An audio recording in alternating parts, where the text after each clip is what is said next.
Hello guys, कैसे हो आप सभी। आई होप सभी अच्छे होंगे गाइस, और आपकी तैयारी एकदम परफेक्ट तरीके से चल रही हो गाइस। तो गाइस, आपका स्वागत है हमारे चैनल पे। अगर आपने चैनल को सब्सक्राइब नहीं किया तो चैनल को सबसे पहले सब्सक्राइब कर ले और बेल आइकन जरूर दबा दें। जितने भी क्लासेस के नोटिफिकेशन आपको टाइम टू टाइम मिलते रहेगा। देखो गाइस, ये हमारी 1000 पजल की सीरीज की आज कौन सी क्लास है। ये हमारी है 27th क्लास गाइस। इससे पहले मैं 26 क्लासेस ले चुका हूँ गाइस। देखो गाइस, इसमें क्या है, मैं आपको रीजनिंग का, देखो मैं आपको बता दूं, अगर आप बिगिनर्स हो मैं आपको रीजनिंग पढ़ाऊंगा। और रीजनिंग में अगर आपको परफेक्ट तरीके से तैयारी करनी ना, तो 70 to 80% जो सिलेबस आता है ना, वो आपका आता है पजल और सिटिंग अरेंजमेंट गाइस। अगर आपने इस पर पकड़ बना ली तो गाइस मैं गारंटी देता हूँ आपके जो रीजनिंग में है ना, 35 आउट ऑफ 35 क्वेश्चन आ जाएंगे गाइस। गारंटी देता हूँ 35 में से 35 क्वेश्चन आपके सही होंगे गाइस, ठीक है। बट आपको शर्त ये है, आपको डेली हमारे साथ रात को 9 बजे जुड़ना होगा गाइस। डेली आपकी रात बजे 9 बजे क्लास मिलती है ये, ठीक है। तो चलिए स्टार्ट करते हैं ज्यादा देर ना करते हुए। देखो गाइस, ये मेरा पहला क्वेश्चन आया आपका। देखो, ये ऐसे क्वेश्चन है जो आपको प्री लेवल में मिलेंगे। ये आपका क्या है, वीक बेस्ड। मतलब ये क्या है कि डेज बेस्ड पजल आई है आपके पास। मंडे से लेकर संडे तक आपको 7 दिन दे रखे हैं। मतलब इसमें ये बोला है कि महेंद्र है ना, जो डिफरेंट डिफरेंट क्लासेस ज्वाइन करता है डिफरेंट डिफरेंट सिटीज में जाके, ठीक है। तो चलिए, ये आपका हिंदी मीडियम के लिए। कोशिश करना वीडियो को 3 से 4 मिनट का पॉज देना, ठीक है।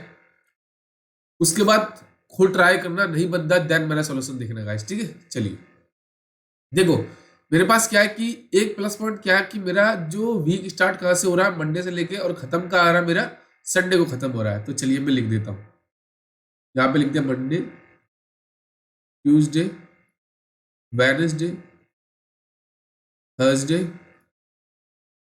फ्राइडे, सैटरडे और संडे। ये मेरा प्लस पॉइंट है कि मुझे दे रखा है वीक कहाँ से स्टार्ट हो रहा है और मेरा कहाँ पे खत्म हो रहा है। तो सबसे पहला काम आपको यही करना है, आपको डेज बना लिया, आपने लिख लिए। उसके बाद क्या करना है, आपको ऐसी इंफॉर्मेशन पकड़नी है जो मेरी क्या हो, डेफिनेट हो गाइस, ठीक है। चलिए अब देखो, यहां से मेरा स्टार्ट हो रहा है। देखो, देर इज, हाँ देखो ये रहा। यहां से बोला उसने कि Mahendra visit Pune on Wednesday. की मतलब महेंद्र है ना, वेनेसडे को कहाँ जाता है, वो पुणे जाता है। तो ये मेरी डेफिनेट इन्फॉर्मेशन है कि वेनेसडे को कहाँ पे जाएगा, वो जाएगा पुणे सिटी में, ठीक है जी, लिख दिया। उसके बाद क्या बोला कि there is 1 day gap between place Pune and Bangalore, ठीक है जी। मतलब क्या कह रहा है कि पुणे और बैंगलोर के बीच में आपका एक दिन का गैप है गाइस, ठीक है। चलिए लिख दिया मैंने। अब पॉसिबिलिटी यह है कि पुणे मेरा ऊपर भी आ सकता है और मेरा नीचे भी आ सकता है। तो चलिए, तो इसमें मेरे दो केस बनेंगे, बट मैं एक बार सारी इंफॉर्मेशन लिख लेता हूँ। And there is 3 day gap between Bangalore and Noida. और नोएडा और बैंगलोर के बीच में कितना गैप है आपका, 1 2 3, ठीक है जी। ये लिख दिया मैंने कि नोएडा और बैंगलोर के बीच में 3 दिन का गैप है। पॉसिबिलिटी है कि नोएडा मेरे बैंगलोर के ऊपर भी आ सकता है और नीचे भी आ सकता है, ठीक है जी। आगे बोला है कि Noida was visited immediately before Chennai but not on Monday. मतलब जो नोएडा जाता है ना पर्सन, मतलब क्या है, जो महेंद्र जब नोएडा जाता है तो इमीडिएटली बिफोर कब जाता है, जब वो एक दिन पहले आपका चेन्नई जाता है, ठीक है जी। बट ये जो नोएडा जाता है ना, वो मंडे को नहीं जाता जी, ठीक है जी। यहाँ पे कैंसिल कर देते हैं, यहाँ पे मंडे के जी नोएडा नहीं आएगा। चलिए ठीक है जी। अब देखो आगे, आगे बोला है कि Raipur was visited immediately after Bangalore. मतलब बैंगलोर के जस्ट आफ्टर डे वो कहाँ पे जाएगा आपका, जस्ट आफ्टर आपका यही है ना। मतलब मैं लिख देता हूँ यहाँ पे कि जब वो बैंगलोर जाएगा ना आपका, तो उसके अगले दिन ही कहाँ पे जाएगा आपका, रायपुर जाएगा, ठीक है जी। आगे बोला है कि there is a 1 day gap between Raipur and Patna. Raipur और पटना के बीच में एक दिन का गैप है। मैं यहाँ पे लिख देता हूँ, देखो यहाँ पे लिख देते हैं, रायपुर और पटना के बीच में एक दिन का गैप होगा गाइस, ठीक है। चलिए, अब पॉसिबिलिटी ये है कि पटना रायपुर के ऊपर भी आ सकता है और नीचे भी आ सकता है, ठीक है जी। यहां से मेरी सारी इंफॉर्मेशन कंप्लीट हो गई। अब मैं चेक करता हूं। देखो, ये पुणे वाला केस। अब पुणे वाले केस में क्या है कि आपका देखो, पुणे और बेंगलोर के बीच में आपकी दो पॉसिबिलिटी बनती है। क्या बनती है, दो पॉसिबिलिटी, ठीक है। ये मेरा पुणे, ठीक है जी। अब देखो पुणे, ये मेरा फर्स्ट केस हो जाएगा, ये मेरा सेकंड केस होगा।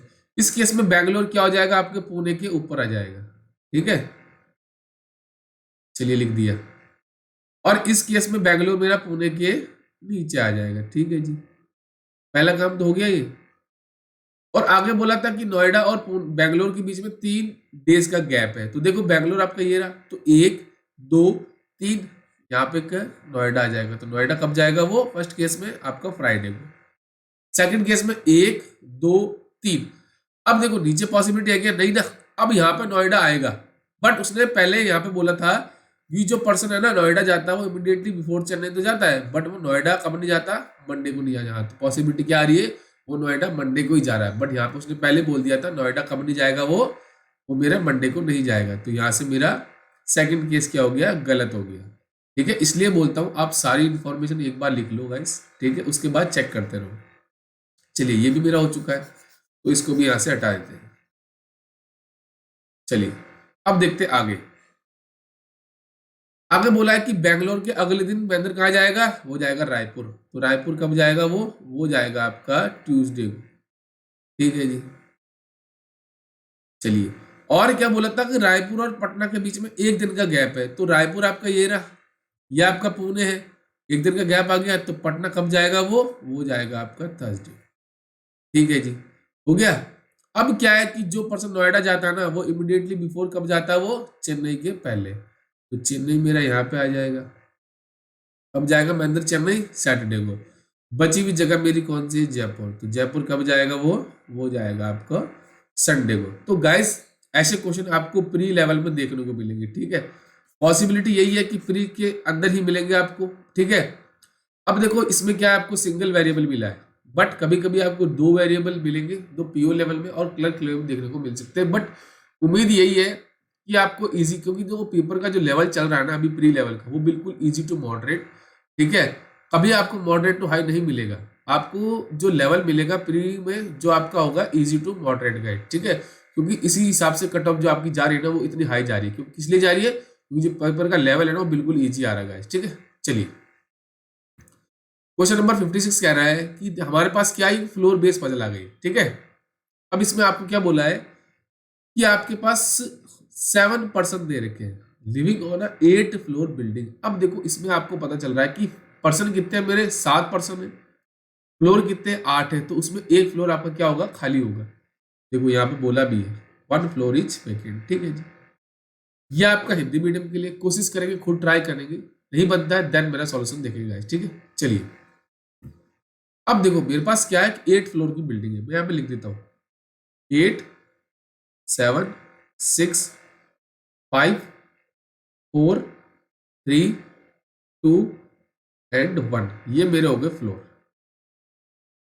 ठीक है, पहला काम मैंने कर लिया, सारे फ्लोर बना लिए गाइस। ठीक है, चलिए अब देखो हमें पता है कि इसमें एक फ्लोर खाली है। ठीक है, अब आपको क्या करना है? देखो या तो आप क्या करो, सारी इंफॉर्मेशन लिख लो। ठीक है, अगर आप एक्सपीरियंस बच्चे हो तो साथ साथ में आप क्या करो, सारी इंफॉर्मेशन एक बार पढ़ लो, ताकि मुझे ऐसा पता चल जाए कि कौन सी इंफॉर्मेशन मेरी क्या डेफिनेट है, कौन सी मेरी पॉसिबिलिटी वाली है। ठीक है, चलिए थोड़ा इसको यहाँ से हटा देते हैं, थोड़ा इसको सीधा कर लेते हैं। ठीक है, ये हो गया मेरा सीधा। ठीक है जी, अब मैं देखता हूं मेरी इंफॉर्मेशन। ठीक है, चलिए देखो यहां से स्टार्ट हो रही है, U lives on odd number floor but not does not live on third floor. Third floor पे मेरा यू नहीं आएगा। तो मेरी इसने क्या बोला है कि यू मेरा कहाँ पे रहता है? वो ऑड फ्लोर पे रहता है। ठीक है जी, पहली इंफॉर्मेशन हो गई। ठीक है जी, आगे बोला है कि V is immediately below you, मतलब यू के जस्ट फ्लोर नीचे कौन रहेगा मेरा? वो रहेगा V। ठीक है जी, अब देखो यहां से मेरे पास, देखो अब यहाँ पर अगर यू लेते हो ना तो इसके इमीडिएट बिलो पॉसिबल है क्या?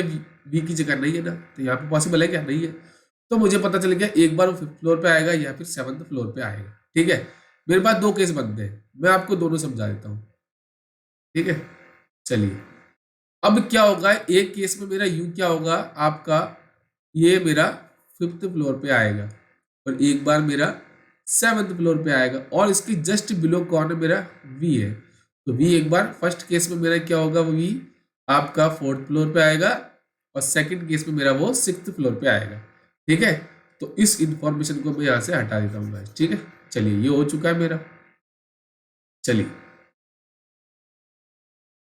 अब देखो आगे, more than 2 person live between vacant floor and V, मतलब क्या है, वी और आपकी जो वेकेंट फ्लोर है ना, वेकेंट को मैं ऐसे लिखता हूँ, ठीक है। चलिए, जो आपका खाली फ्लोर है और जो आपका वी है उसके अंदर मोर देन 2 का मतलब है कम से कम 3 तो आएंगे गाइस, पॉसिबल है 4 भी आ सकते हैं और पॉसिबल है 5 भी आ सकते हैं, ठीक है जी। ये हो गया मेरा। आगे बोला कि there are 6 person live between P and vacant seat, जो आपकी खाली सीट है ना और पी के बीच में 6 फ्लोर का गैप है, तो 1 2 3 4 5 6, ये किसकी जगह हो जाएगी, मेरी पी की, ठीक है जी। अब पॉसिबिलिटी है कि वैकेंट सीट पी के ऊपर भी आ सकता है और नीचे भी आ सकता है, ठीक है। चलिए, आगे बोला है कि S lives immediately above T, T के इमीडिएट अबाउ कौन रहेगा, मेरा एस रहेगा। But lives below Q, but जो आपका एस है ना वो क्यू के नीचे रहेगा, ठीक है जी। चलिए, अब देखो आगे, R does not live above U, मतलब यू के अबाउ नहीं रहेगा, मतलब नीचे रहेगा मेरा आर, ठीक है जी। Okay, T does not live above immediate above vacant seat, जो आपकी खाली सीट है ना उसके जस्ट अबाउ मेरा टी नहीं रहेगा, पॉसिबल है कि ऊपर रह सकता है बट इमीडिएट अबाउ नहीं रह सकता, ठीक है। चलिए, यहां से मेरी सारी इंफॉर्मेशन हो गई गाइस, ठीक है। चलिए, अब मैं चेक करता हूं, देखो गाइस, ये मेरा अब मैं देखो यहां से स्टार्ट कर सकता हूं इससे कि वेकेंट सीट और वी के बीच में मोर देन 2 का मतलब 3% तो आएंगे, देखो। अब इस केस में देखो ऊपर 1 2 3 3 आ गए, वेकेंट सीट यहाँ पॉसिबल है, ठीक है। बट नीचे देखो 1 2 3% तो आ जाएंगे बट वेकेंट सीट मेरे नीचे नहीं आ पाएगी, इस केस में वेकेंट सीट क्या होगी, मेरी 8 फ्लोर वाली होगी, ठीक है। अब देखो आगे बोला था वेकेंट सीट और पी के बीच में 6 फ्लोर है, तो 1 2 3 4 5 6, तो इस केस में पी मेरा क्या हो जाएगा, फर्स्ट फ्लोर पे आ जाएगा, ठीक है जी। चलिए, बट मैं सेकंड केस भी चेक करता हूं, देखो। अब मोर देन 2 का मतलब क्या है, वी और 3, वी और वेकेंट सीट के बीच में 3 फ्लोर होनी चाहिए कम से कम, 1 2 यहाँ पे पॉसिबल नहीं है। अब मुझे पता चल गया वेकेंट सीट वी के नीचे आएगी सेकंड केस में, देखो 1 2 3 कंफर्म हो गया। अब वेकेंट सीट आपको यहाँ तो यहाँ होगी या फिर मेरी फर्स्ट फ्लोर पे होगी, अब मैं चेक करता हूँ, सपोज अगर मैं यहाँ पे लेता हूँ वेकेंट सीट। अब आगे बोला था वेकेंट सीट और पी के बीच में 6 पर्सन रहते हैं, 6 पर्सन बोला था ना, ठीक है जी।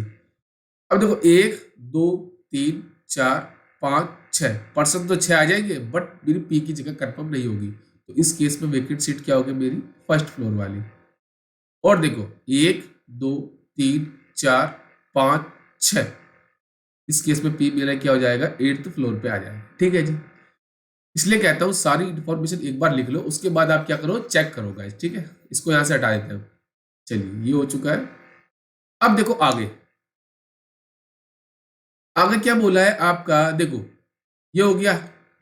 अब वेकेट के ऊपर टी नहीं आएगा, तो वेकेट यहाँ तो टी पॉसिबल नहीं है वैसे भी, और ये टी मेरा यहाँ पे नहीं आएगा, ठीक है जी। चलिए, अब देखो यहां से हम इसको हटा देते हैं, चलिए। ओके गाइस, अब हम चेक करेंगे बाकी। अब देखो आपकी ये वाली, अब देखो अगर आप सपोज टी और एस को लेते हो, यहाँ पे टी लेते हो और यहाँ पे एस लेते हो, कंडीशन सेटिस्फाई हो गई। बट जो आपका क्यू के नीचे आपका एस रहेगा, तो एस की क्यू की जगह पॉसिबल है क्या यहाँ पे, नहीं ना, तो ये मुझे पता चल गया एस टी यहाँ पे नहीं आएगा, एस मेरा थर्ड फ्लोर पे आएगा और टी मेरा सेकंड फ्लोर पे आएगा, ठीक है जी। बट अगर आप देखो आगे यू की जगह क्या होगी मेरी, ये देखो ये यू के नीचे मेरा आर रहेगा, यहाँ पे पॉसिबल है क्या आर की जगह, नहीं है ना, तो मुझे यहाँ से पता चल गया फर्स्ट केस क्या हो जाएगा, मेरा यहाँ से कैंसिल हो जाएगा, मेरा जो आंसर आएगा मेरा वो सेकंड केस से आएगा, ठीक है जी। अब हम चेक करते हैं गाइस, ठीक है। देखो टी यहाँ पे नहीं आ सकता, तो अब टी और एस की जगह दो पॉसिबिलिटी है।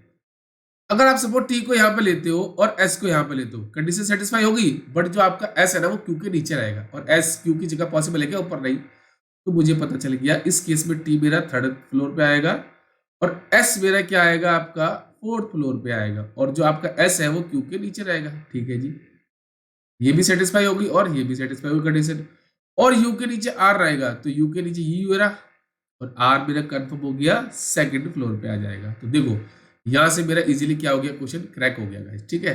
तो इसलिए मैं आपको बोलता हूँ सारी इंफॉर्मेशन आप लिख लो ताकि आपको इजीली रहे, समझ में आ जाए गाइस, ठीक है। तो देखो गाइस, बड़ी मेहनत की है कंटेंट बनाने में गाइस, तो इसको शेयर करें, लाइक कर दें चैनल को, ठीक है। देखो यहाँ से मेरा आंसर क्या हो गया, एकदम कंप्लीट तरीके से आ गया गाइस। ठीक है, इसलिए मैं आपको बोलता हूँ सारी इन्फॉर्मेशन एक बार लिख लो गाइस। और एक चीज मैं आपको बता दूं, अगर आप बिगिनर्स हो, ठीक है, और आपने टारगेट किया है आरबीआई असिस्टेंट, ठीक है, एसबीआई क्लर्क, तो आपके पास अप्रोक्स मान के चलो अभी 2 मंथ का तो आराम से टाइम आपके पास है गाइस। तो अभी क्या करो, आप जस्ट एक्यूरेसी पे फोकस करो, ठीक है, स्पीड आपकी ऑटोमेटिकली बढ़ जाएगी। बट अगर आप एक्सपीरियंस बच्चे हो तो आपको बोलूंगा स्पीड के साथ साथ आप एक्यूरेसी पे भी ध्यान दो गाइस, ठीक है, तभी आपको क्या मिलेगी, सक्सेस मिलेगी गाइस। और आपको मैं बता दूं 15 मार्च आपकी जो है ना, ये सॉरी 15 फेब, क्या है, 15 फेब जो आपकी है ना, वो आपकी ईएसआईसी यूडीसी की लास्ट डेट है फॉर्म अप्लाई करने की। तो आई होप सभी ने अप्लाई कर दिया होगा, नहीं किया वो अप्लाई कर दे जल्दी से जल्द जाके गाइस, क्योंकि हमारा जो मार्च में 19 मार्च को मेरा क्या है, पहला पेपर है गाइस, ठीक है इसका। ठीक है, चलिए ये हमारा लास्ट क्वेश्चन था आज के लिए। अगर आपको लगता है हमारे चैनल से कुछ सीखा है तो इसको लाइक कर दे, शेयर कर दे, सब्सक्राइब कर दे और ये बेल आइकन जरूर दबा दे, ताकि जितने भी क्लासेस है ना उसके नोटिफिकेशन आपको टाइम से टाइम मिलते रहे guys. Thank you and best of luck guys.